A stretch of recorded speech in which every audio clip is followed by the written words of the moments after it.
इंद्र के अधिकतर चित्रों में उनके शरीर पर असंख्य आंखें बनी हुई दिखाई देती हैं। वास्तव में वो आंखें गौतम ऋषि के एक श्राप का परिणाम है।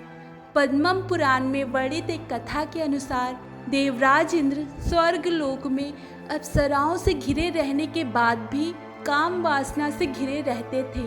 एक दिन वो धरती पर विचरण कर रहे थे, तभी उन्होंने देखा कि एक कुटिया के बाहर गौतम ऋषि की पत्नी देवी अहिल्या दैनिक कार्यों में व्यस्त है। अहिल्या इतनी सुंदर थी कि इंद्र उन्हें देखकर मोहित हो गए। इंद्र को अहिल्या के रूप को पाने की एक युक्ति सूझी। उन्होंने सुबह गौतम ऋषि के वेश में आकर अहिल्या के साथ संभोग करने की योजना बनाई, क्योंकि सूर्य उदय से पूर्व ही गौतम ऋषि नदी में स्नान करने के लिए चले जाते थे। इसके बाद करीब 2-3 घंटे बाद पूजा करने के बाद ही आते थे। कामवेक्षा हावी होने पर इंद्र ने माया से सुबह जैसा वातावरण कर दिया। ये देखकर गौतम ऋषि कुटिया से बाहर चले गए।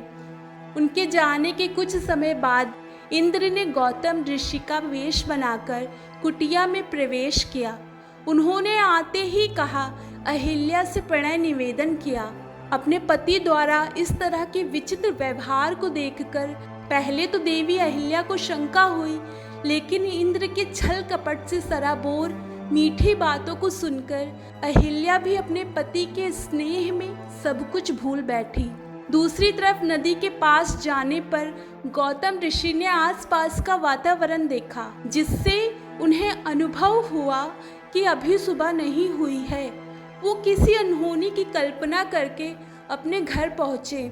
वहाँ जाकर उन्होंने देखा कि उनके वेश में कोई दूसरा पुरुष उनकी पत्नी के साथ रति क्रियाएं कर रहा है। ये देखते ही ऋषि क्रोधित हो गए। गौतम ऋषि ने क्रोध में आकर अपनी पत्नी अहिल्या को श्राप दे दिया कि वो जीवन भर पत्थर की शिला बनी रहेगी। वहीं इंद्र को धिक्कारते हुए गौतम ऋषि ने कहा, तुमने यह सब एक स्त्री की योनि पाने की लालसा में किया। तुम्हें योनि की इतनी लालसा है तो तुम्हें वही मिलेगी। मैं तुम्हें श्राप देता हूँ कि तुम्हारे शरीर पर 1000 योनियाँ उत्पन्न हो जाएंगी। अब तुम्हें किसी स्त्री के साथ की कोई आवश्यकता नहीं होगी, क्योंकि तुम स्वयं 1000 योनियों के स्वामी हो। इस तरह इंद्र के शरीर पर 1000 योनियाँ आ गईं।